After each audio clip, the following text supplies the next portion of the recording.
사흘이 지났습니다. 세호한테서 연락이 왔어요. 선생님 찾았습니다. 전화기 너머 세호의 목소리가 들렸습니다. 제 심장이 빠르게 뛰었어요. 정말요? 네. 박준혁 씨 현재 주소 알아냈어요. 인천에 살고 계시더군요. 인천이요? 네. 그리고 직업도 알아봤어요. 중학교 음악교사라고 합니다. 음악교사. 태수와 똑같은 길을 걷고 있었던 거예요. 가슴이 뭉클했습니다. 만나볼 수 있을까요? 그게 말이죠. 세호의 목소리가 조심스러워졌어요. 제가 먼저 연락을 해봤어요. 선생님 대신요. 뭐라고 하셨어요? 처음엔 거부하셨어요. 생모를 만날 생각이 없다고 하셨죠. 제 가슴이 내려앉았습니다. 하지만 제가 설득했어요. 한 번만이라도 만나달라고. 그래서 동의하셨습니다. 정말요? 네. 이번 주 토요일 오후에 만나기로 했어요. 어디서요? 인천 차이나타운 근처 카페요. 제가 주소 문자로 보내드릴게요. 고마워요, 세호 씨. 저는 진심으로 말했습니다. 천만에요. 그럼 토요일에 뵙겠습니다. 저도 함께 가도 될까요? 물론이죠. 함께 가주세요. 전화를 끊었어요. 손이 떨렸습니다. 토요일. 이틀 후였어요. 저는 그 이틀 동안 제대로 잠을 잘 수 없었습니다. 계속 생각했어요. 아들이 어떻게 생겼을까? 태수를 닮았을까? 저를 닮았을까? 어떤 사람으로 자랐을까? 토요일이 됐습니다. 저는 아침 일찍 강릉을 떠났어요. 인천까지 가는 길이 길게 느껴졌죠. 인천역에 도착했을 때 세호가 기다리고 있었습니다. 오셨네요. 네. 긴장되시죠? 엄청나게요. 저는 솔직하게 대답했어요. 우리는 차이나타운으로 걸어갔습니다. 주말이라 사람들이 많았어요. 관광객들로 붐볐죠. 약속 장소는 조용한 골목에 있는 작은 카페였습니다. 세호가 문을 열었어요. 안에는 손님이 몇 명 없었습니다. 구석자리에 한 남자가 앉아 있었어요. 그 순간 저는 숨이 멎었습니다. 남자는 30대 후반쯤 되어 보였어요. 키가 크고 마른 체격이었죠. 안경을 쓰고 있었습니다. 태수와 똑같았어요. 남자가 우리를 보고 일어났습니다. 표정은 굳어 있었어요. 박준혁입니다. 정미경이에요. 저는 떨리는 목소리로 말했습니다. 우리는 마주 앉았어요. 세호는 약간 떨어진 자리에 앉았습니다. 한참 침묵이 흘렀습니다. 무슨 말을 해야 할지 몰랐어요. 준혁이 먼저 입을 열었습니다. 왜 만나고 싶으셨어요? 목소리가 차가웠어요. 당신은 제 아들이니까요. 생물학적으로만요. 그래도요. 저는 준혁을 똑바로 바라봤습니다. 40년 동안 당신을 생각했어요. 어디서 어떻게 사는지 궁금했죠. 그렇게 궁금하셨으면 찾아보시지 그러셨어요. 찾을 수가 없었어요. 핑계네요. 준혁의 말이 날카로웠습니다. 찾으려고 했으면 찾았을 거예요. 그냥 찾고 싶지 않으셨던 거죠. 그게 아니에요. 제 목소리가 떨렸습니다.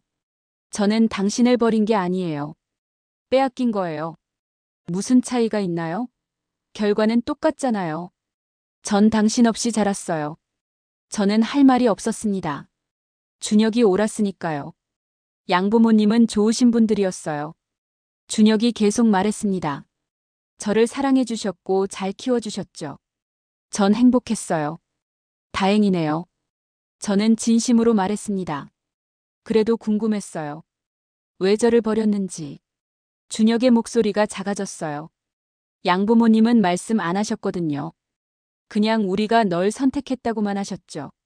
미안해요. 사과는 필요 없어요. 준혁이 고개를 저었습니다. 그냥 궁금했을 뿐이에요.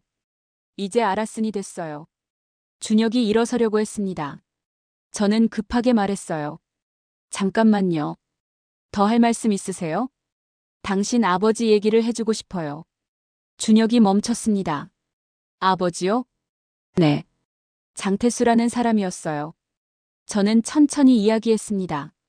태수와 어떻게 만났는지, 어떻게 사랑하게 됐는지, 그리고 어떻게 헤어지게 됐는지요. 준혁은 말없이 들었어요. 표정이 조금씩 변했죠. 태수는 당신을 버린 게 아니에요. 몰랐던 거예요. 제가 임신했다는 걸요. 왜 말씀 안 하셨어요? 말하려고 했어요. 하지만 기회가 없었죠. 그리고 편지를 보냈는데 답장이 안 왔어요. 나중에 알고 보니 중간에서 누가 가로챘더군요. 누가요? 한소연이라는 여자예요. 태수의 약혼녀였죠. 준혁은 한참 아무 말도 하지 않았습니다. 그러니까 제 아버지는 저를 몰랐다는 거네요. 네. 그리고 돌아가셨고요. 네. 1984년에요. 준혁이 한숨을 쉬었습니다. 복잡하네요. 미안해요. 이런 이야기를 들려줘서. 아니에요. 준혁이 고개를 저었습니다. 알아야 할 이야기였어요. 비록 슬프지만요. 저는 가방에서 사진 한 장을 꺼냈습니다. 태수와 함께 찍은 사진이었어요. 이게 당신 아버지예요. 준혁이 사진을 받아들었습니다. 한참을 들여다봤죠. 저랑 닮았네요. 많이 닮았어요. 저는 웃으며 말했습니다. 눈물이 날 것 같았지만 참았어요. 음악 선생님이라고 들었어요. 네. 준혁이 고개를 끄덕였습니다. 피아노를 가르쳐요. 아버지도 피아니스트였어요. 재즈를 했죠. 그래요? 준혁의 눈이 커졌습니다. 신기하네요. 유전인가 봐요. 그런가 봐요. 우리는 잠시 침묵했습니다. 하지만 이번엔 불편한 침묵이 아니었어요. 조금은 편안한 침묵이었죠. 저기요. 준혁이 조심스럽게 말했습니다. 네. 다시 만날 수 있을까요? 제 가슴이 뛰었어요. 정말요? 네. 갑자기 이런 이야기를 들으니까 혼란스러워요. 시간이 필요할 것 같아요. 하지만 언젠가 다시 만나서 얘기하고 싶어요. 물론이죠. 언제든지요. 저는 얼른 대답했습니다. 준혁이 명함을 꺼냈어요. 제 연락처예요. 나중에 연락 주세요. 고마워요. 저는 명함을 받았습니다. 손이 떨렸어요. 준혁이 일어섰습니다. 그럼 저는 이만 가볼게요. 그래요. 조심해서 가요. 준혁이 카페를 나갔습니다. 저는 그 뒷모습을 한참 바라봤어요. 세호가 다가왔습니다. 잘 됐네요. 네. 다행이에요. 저는 눈물을 닦았습니다. 이번에는 참을 수가 없었거든요. 행복한 눈물이었어요. 아들을 만났어요. 비록 짧은 시간이었지만 얼굴을 보고 목소리를 들었죠. 그리고 다시 만날 약속을 했어요. 그걸로 충분했습니다. 적어도 지금은요. 일주일 후 윤경이한테서 전화가 왔습니다. 언니 만나자. 만날 것 없어. 저는 차갑게 대답했어요. 부탁이야 언니. 할 말이 있어. 나는 들을 말이 없어. 언니 제발. 윤경이의 목소리가 떨렸습니다. 처음 듣는 목소리였어요. 윤경이가 이렇게 간절하게 부탁하는 건요. 저는 한숨을 쉬었습니다. 어디서? 언니 책방으로 갈게. 내일 괜찮아? 알았어. 다음 날 윤경이가 책방에 나타났습니다. 고급 승용차에서 내리더니 조심스럽게 들어왔어요. 왔네. 응. 오랜만이다. 책방에 오는 거. 윤경이는 주위를 둘러봤습니다. 언니는 여기서 행복했어? 그런 것 같아. 저는 간단히 대답했어요. 뭐 마실래? 커피 한 잔만.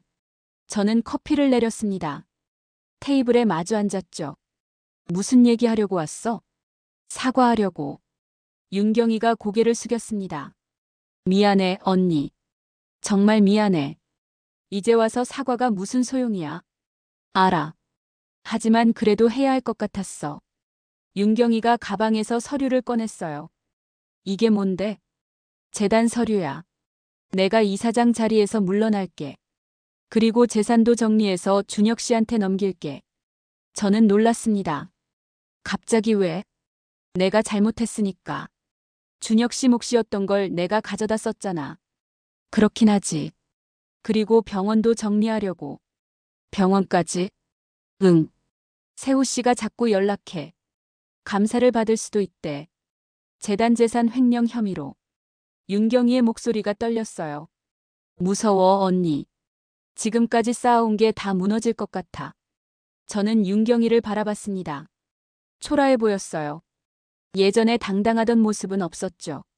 자업자득이야. 알아. 윤경이가 고개를 끄덕였습니다. 나는 욕심이 많았어. 언니보다 더 많이 가지고 싶었고, 더 성공하고 싶었어. 그래서 나쁜 짓도 서슴지 않았지. 태수 편지도 내가 가로챘지. 윤경이가 놀란 표정을 지었어요. 어떻게 알았어? 세호 씨가 조사했어. 소연이 일기에 나왔다더군. 맞아. 윤경이가 시인했습니다. 태수 편지가 우리 집으로 잘못 왔어. 언니 앞으로 온 거였는데. 나는 그걸 숨겼어. 왜? 언니가 행복해지는 게 싫었어. 윤경이의 목소리가 작아졌어요. 나는 언니만큼 예쁘지도 않았고 사랑받지도 못했어. 언니는 좋은 남자를 만났고 사랑받았잖아. 그게 너무 부러웠어. 저는 어이가 없었습니다. 그래서 내 인생을 망친 거야? 미안해. 미안하다고 다야. 제 목소리가 커졌어요. 넌 내 아이를 빼앗아갔어. 내가 태수를 만나지 못하게 했고 40년 동안 나를 괴롭게 했어. 그런데 미안하다고 다냐고. 윤경이는 울고 있었습니다. 나도 괴로웠어, 언니. 평생 죄책감에 시달렸어. 그래서 그게 변명이 돼? 아니, 변명 안 할게. 나는 나쁜 사람이야. 언니한테 용서받을 자격도 없어. 윤경이가 테이블 위에 서류를 놓았습니다. 그래도 이것만은 받아줘. 준혁 씨한테 전해줘. 그리고 내가 죄송하다고 전해줘. 저는 서류를 내려다봤어요. 재단양도 계약서였습니다. 넌 앞으로 어떻게 할 건데? 모르겠어. 일단 병원은 팔 거야. 그리고 조용히 살려고. 윤경이가 일어섰습니다. 이제 갈게, 언니. 윤경아. 제가 불렀습니다. 윤경이가 돌아봤어요. 내가 한 짓은 용서할 수 없어. 알아. 하지만 내가 우리 자매인 건 변함없어.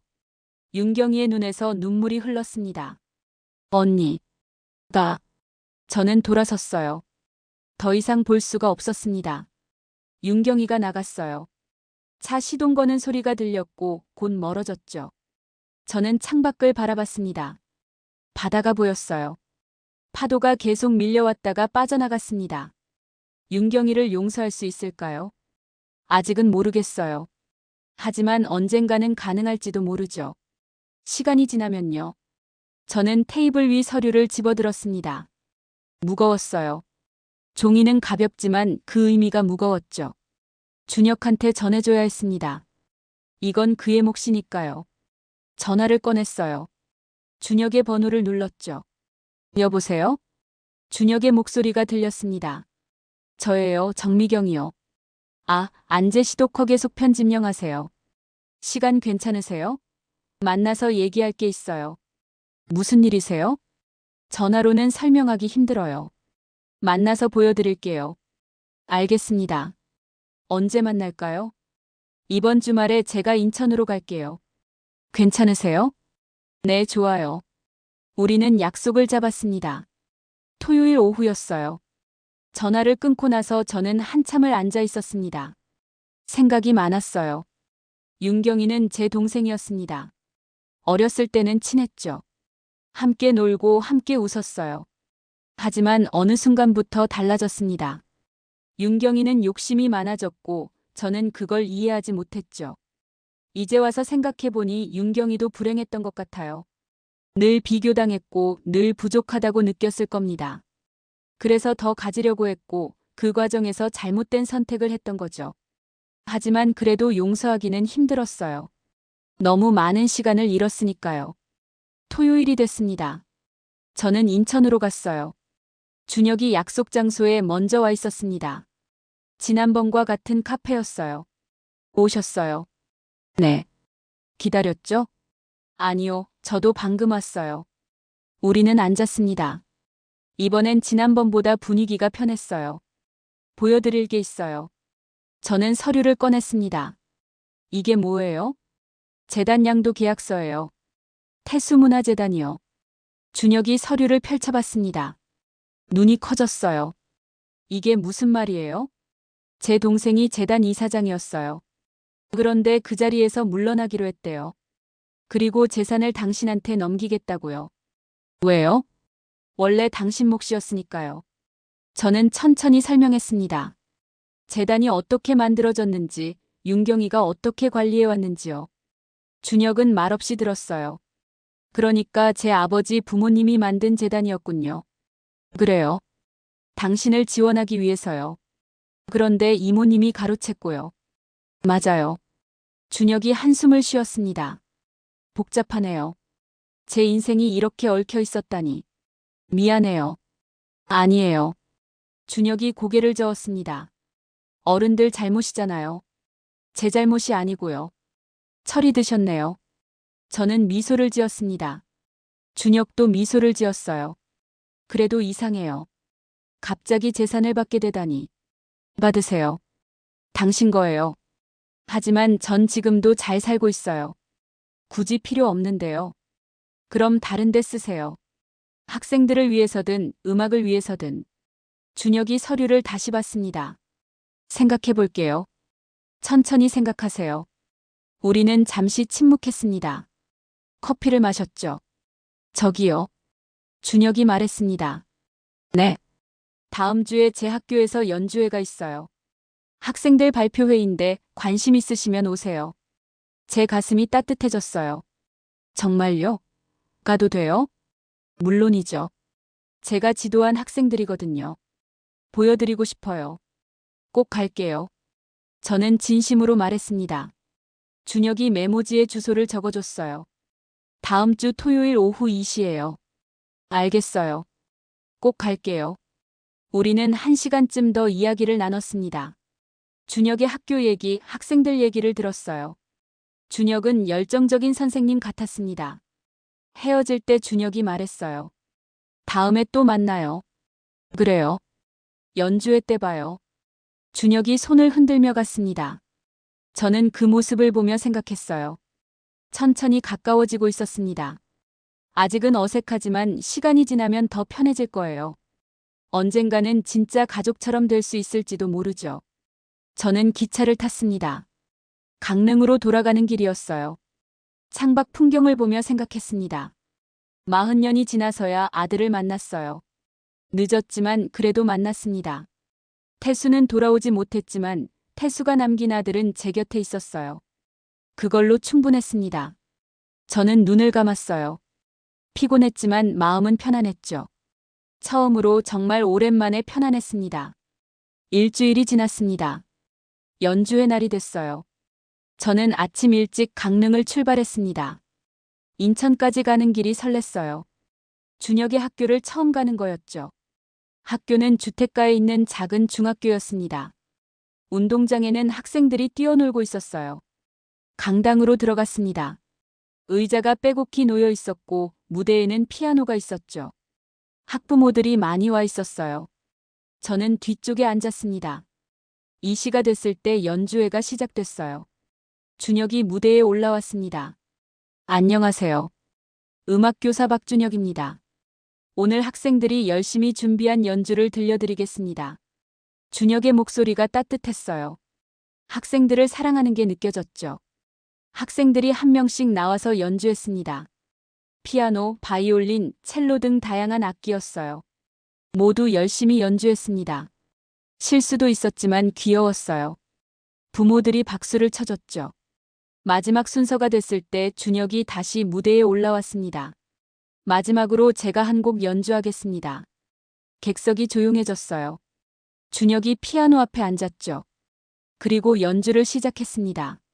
저는 그 멜로디를 알고 있었어요. 태수가 저를 위해 만들었던 곡이었죠. 어떻게 준혁이 그 곡을 알고 있을까요? 연주가 끝났을 때 준혁이 말했습니다. 이 곡은 제 아버지가 작곡한 거예요. 아버지는 제가 태어나기 전에 돌아가셨지만 이 곡을 통해 아버지를 느낄 수 있었습니다. 객석에서 박수가 터져 나왔어요. 저는 눈물을 참을 수 없었습니다. 연주회가 끝나고 사람들이 빠져나갔어요. 저는 강당에 남아 있었죠. 준혁이 다가왔습니다. 오셨군요. 응. 좋은 연주 들었어요. 감사합니다. 그 곡은 어떻게 알았어요?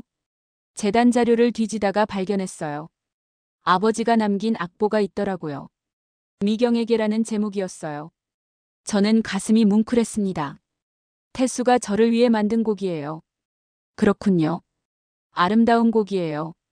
그래요. 우리는 잠시 침묵했습니다. 같이 걸을래요? 준혁이 물었어요. 좋아요. 우리는 학교 운동장을 걸었습니다. 해가 지고 있었어요. 물어봐도 될까요? 준혁이 조심스럽게 말했습니다. 네. 만약 시간을 되돌릴 수 있다면 저를 키우셨을 거예요? 저는 한참 생각했습니다. 정직하게 대답하고 싶었어요. 모르겠어요. 모르겠다고요? 네. 당시 전 너무 어렸고 준비가 안 돼 있었어요. 혼자 아이를 키우는 게 가능했을지 모르겠어요. 그렇군요. 하지만 한 가지는 확실해요. 뭔가요? 당신을 사랑했다는 거예요. 비록 얼굴도 제대로 보지 못했지만 품에 안았을 때 느꼈어요. 이 아이를 사랑한다고. 준혁이 고개를 끄덕였습니다. 그걸로 충분해요. 정말요? 네. 사랑했다는 걸 아는 것만으로도 충분합니다. 저는 안도했어요. 준혁이 이해해줘서요. 그리고요. 준혁이 말을 이었습니다. 저도 이제 알게 됐어요. 제가 어디서 왔는지, 왜 음악을 좋아하는지. 아버지한테서 물려받은 거더라고요. 그래요. 그래서 감사해요. 절 낳아주셔서요. 제 눈에서 눈물이 흘렀습니다. 준혁이 손수건을 건넸어요. 울지 마세요. 미안해요. 자꾸 울게 되네요. 괜찮아요. 우리는 계속 걸었습니다. 운동장을 한 바퀴 돌았죠. 우리 앞으로도 자주 만나요. 준혁이 말했습니다. 정말요? 네. 저도 이제 가족이 생긴 거잖아요. 가족. 그 단어가 낯설면서도 따뜻했어요. 네, 가족이에요. 준혁이 미소를 지었습니다. 천천히 알아가요. 서두르지 말고요. 그래요. 천천히요. 우리는 학교 정문까지 걸어왔습니다. 이제 헤어질 시간이었어요. 조심해서 들어가세요. 너도. 준혁이 손을 흔들며 갔습니다. 저는 그 뒷모습을 한참 바라봤어요. 그리고 돌아섰습니다. 기차역으로 가는 길, 저는 생각했어요. 이제 시작이구나. 준혁과의 관계가요. 40년이 걸렸지만 이제 시작할 수 있게 됐습니다. 강릉에 도착했을 때는 밤이었어요. 책방으로 돌아왔죠. 문을 열고 들어가니 익숙한 냄새가 났습니다. 책 냄새와 바다 냄새였어요. 저는 카운터 뒤 벽을 바라봤습니다. 액자가 걸려 있었죠. 태수와 함께 찍은 사진이었어요. 태수 씨. 저는 조용히 말했습니다. 우리 아들을 만났어요. 당신 닮은 좋은 사람으로 자랐더라고요. 사진 속 태수는 웃고 있었습니다. 미안해요. 당신한테도 준혁한테도. 제가 더 잘했어야 했는데. 바람이 창문을 흔들었어요. 마치 대답하는 것 같았죠. 괜찮다고, 이제 됐다고. 저는 책장 쪽으로 걸어갔습니다. 구석에 있는 오래된 책장이었어요. 손을 뻗어 책 하나를 꺼냈습니다. 그 뒤에 무언가가 있었죠. 편지 한 통이었어요. 낡은 봉투였습니다. 노랗게 발에 있었어요. 저는 그 편지를 여러 번 봤었습니다. 오래전에 발견했었거든요. 하지만 한 번도 열어본 적이 없었죠. 이제는 열어봐야 할 것 같았습니다. 조심스럽게 봉투를 열었어요. 안에는 편지지 한 장이 들어있었죠. 태수의 글씨였습니다. 미경아, 이 편지가 내게 닿을지 모르겠다. 하지만 꼭 써야 할 것 같아서 쓴다. 미국 생활은 힘들다. 음악은 좋지만 내가 없어서 외롭다. 매일 너를 생각한다. 내가 뭘 하고 있을까, 잘 지내고 있을까. 내년이면 돌아갈 수 있을 것 같다. 그때까지 기다려줘. 너와 아이를 데리러 갈게. 우리 셋이서 새로 시작하자. 사랑한다, 미경아. 태수. 저는 편지를 읽고 또 읽었습니다. 태수는 알고 있었어요. 제가 임신한 걸요. 그리고 돌아오려고 했죠. 하지만 돌아오지 못했습니다. 저는 바닥에 주저앉았어요. 편지를 꼭 쥐고 울었습니다. 40년 만에 받은 편지였습니다. 너무 늦었지만 그래도 받았어요. 한참을 울고 나서 저는 일어났습니다. 편지를 다시 봉투에 넣었어요. 그리고 액자 옆에 놓았습니다. 고마워요, 태수 씨. 사랑했어요. 창밖을 보니 바다가 보였습니다. 달빛이 파도를 비추고 있었죠. 저는 창문을 열었어요. 바람이 들어왔습니다. 시원했어요. 상쾌했죠. 저는 깊이 숨을 들이쉬었습니다. 그리고 생각했어요. 이제는 놓아줄 때가 됐구나. 과거를요. 40년 동안 붙잡고 있었던 아픔과 후회를요. 이제는 앞으로 나아갈 시간이었습니다. 준혁과의 새로운 시작을요. 저는 미소를 지었습니다. 처음으로 정말 오랜만에 진심으로 웃었어요. 책방 문을 잠그고 집으로 돌아갔습니다. 내일은 새로운 날이 올 거예요.